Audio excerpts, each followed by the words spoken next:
Hello students and my dear friends. Good evening and जय श्री राधे कृष्ण। आज मैं ये फिगर ऑफ स्पीच का लास्ट फिगर ऑफ स्पीच आपको समझाने जा रहा हूँ।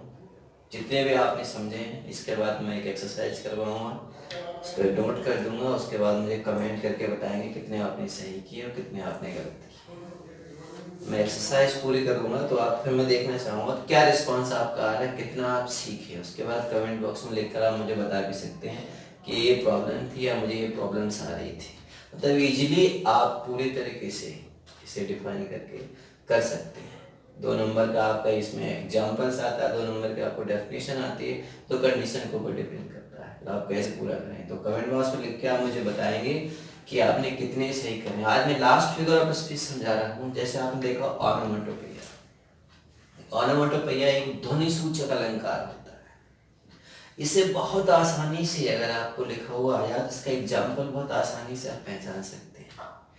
कभी कभी एक दो में कभी डिफरेंट आ जाता है, कभी कभी एक दो में कोई प्रॉब्लम्स हो जाती है, लेकिन वो प्रॉब्लम्स इतनी नहीं होती है जितनी आप समझें, क्योंकि in this figure of speech sound suggest, suggestion क्या होता है, एडवाइस क्या होती है, उसमें एक साउंड दिया होता है, वो आपको स्पष्ट बता देता है कि हम क्या है।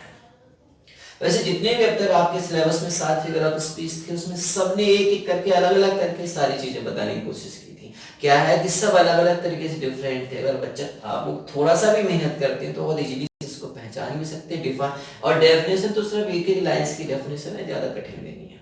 तो देखा कि figure of speech sound suggest, जो वर्ड है वो सजेस्ट करता है, किसी ना किसी का साउंड होगा। वो साउंड किसी एनिमल की क्राई की आवाज हो सकती है, चीखने की आवाज हो सकती है, वर्ड्स की भी हो सकती है आवाज, किसी थिंग्स की हो सकती है, किसी पानी झरने की गिरने की आवाज हो सकती है, बिल्ली या किसी बी की किसी की भी आवाज हो सकती है। सेंस और मीनिंग, साउंड से ही इसका सेंस, भाव और मीनिंग से ही आप इसका अर्थ निकाल के इसको आसानी से पहचान सकते हैं। मतलब थोड़ी भी इंग्लिश की आपकी नॉलेज है तो आप इजीली इसे सॉल्व कर सकते हैं। ऑनोमेटोपोइया दूसरी डेफिनेशन में आप ये भी देख सकते हैं कि this figure of speech in which words echo the sound, यानी साउंड से ही इसकी बात आ जाती है।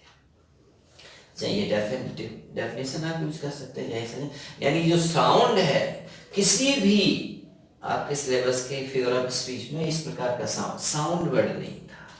सिंपली में आपने देखा कि कंपैरिजन थी, एज लाइक सो था। उसमें आप मेटाफर में भी देखा आपने, कंपैरिजन थी लेकिन एज लाइक सो नहीं था।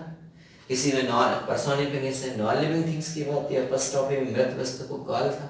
और आपने हाइपरबोलम देखा कि गॉसिप थी, ऑक्सीवर्ब में टू अपोजिट क्वालिटी थी। इसमें केवल साउंड है, किसी भी व्यक्ति वस्तु स्थान किसी की भी आवाज हो सकती है, चाहे वो रात में भूत चुड़ैलों की भी आवाज हो सकती है, एक साउंड दिखाई दे उसकी बात है। यानी कुकूज कू, कुकूज क्या करती है, कोयल कूज करती है। हमने समझ गए कि कोयल की आवाज है कू करती है। जब आपने देखा कुकूज कू दिखा तो तुरंत हम समझ गए कि ये आपका हमारा सबसे बड़ा, इसमें 12 वर्ड्स होते हैं, याद रखिएगा पूरे 12 वर्ड्स होते हैं। 12 वर्ड्स का ये वर्ड है ऑनोमेटोपोइया, ध्वनि सूचक, जिसमें कि ध्वनि ध्वनि चित्रण भी कहीं लिखा हुआ मिल सकता है आपको, ये ध्वनि चित्रण भी है। कुकूज, स्नेक आर हिसिंग, सांप जो है क्या है वो हिसिंग कर रहे हैं, हिनहिना रहे हैं। वैसे घोड़ा भी हिनहिनाता है लेकिन ये यहाँ पर स्नेक्स है, सांप हिनहिना रहे हैं। वीज आर बजिंग, मधुमक्खियां बजिंग कर रही हैं, मधुमक्खियों की साउंड हो गई। कैट्स म्यू, बिल्लियां म्याऊ म्याऊ करती हैं। अब कुछ लोग अपने आप को बिल्ली मत समझ जाइएगा, लेकिन यहाँ पर मैं सिर्फ एग्जांपल दे रहा हूँ कि बिल्लियां जो है वो कैट्स म्यू म्याऊ म्याऊ करती हैं, ठीक है। ग्रुंट ग्रुंट गोज द हॉक, ये बहुत ही अच्छा वर्ड है। ग्रुंट ग्रुंट कौन करता है, हॉक जानते हैं आप, कुछ लोगों का फेवरेट जानवर भी हो सकता है, इसे कहते हैं शुगर है। 2 तरह के शुगर होते हैं, एक पिग होता है एक स्वाइन होता है। तो पिग आप जानते हैं कि पालतू शुगर होता है और स्वाइन जो है वो जंगली शुगर होता है। तो हॉग होता है शुगर का बच्चा, गुरुंड गुरुंड करते भागता है। तो यानी आप देख सकते हैं कि सुअर के बच्चे की आवाज है, पिग के बच्चे की आवाज है, ये कैट्स बिल्ली की आवाज है, बीज मधुमक्खी की आवाज है, स्नेक सांप की आवाज है और कुकुज कोयल की आवाज है। यानी एनिमल, बर्ड, थिंग्स, किसी की भी आवाज हो सकती है।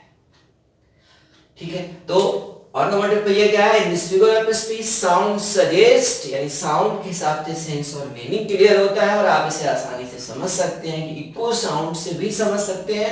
इसमें किसी एनिमल, वर्ड, थिंग्स की आवाज होती है जो शो की जाती है और उसे आप आसानी से समझ सकते हैं।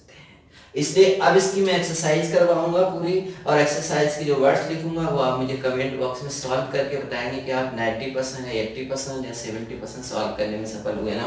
अच्छा, एक जानकारी और आपको देनी है, अब मैं ट्रांजिशन स्टार्ट कर रहा हूँ। 9th 10th 11th 12th का कोई भी बच्चा इसे ज्वाइन कर सकता है, कोई भी कंपटीशन वाला भी उसे ज्वाइन कर सकता है। और ट्रांजिशन में शुरुआत में आपको मैं प्रेजेंट के सारे कराऊंगा, फिर पास्ट के कराऊंगा, फ्यूचर के कराऊंगा। ये प्रेजेंट इंडेफिनिट में कुछ ऐसी चीजें, कुछ रहस्यात्मक सीक्रेट बताऊंगा जो अब तक आपने नहीं सीखे होंगे। और ये तो सब जानते हैं कि प्रेजेंट इंडेफिनिट हैबिचुअल सेंटेंस होता है। हैबिचुअल में क्या क्या चीजें होती हैं, कुछ लोग किस तरीके से इसके बारे में बताते हैं, मैं कैसे बताता हूँ ये जाने।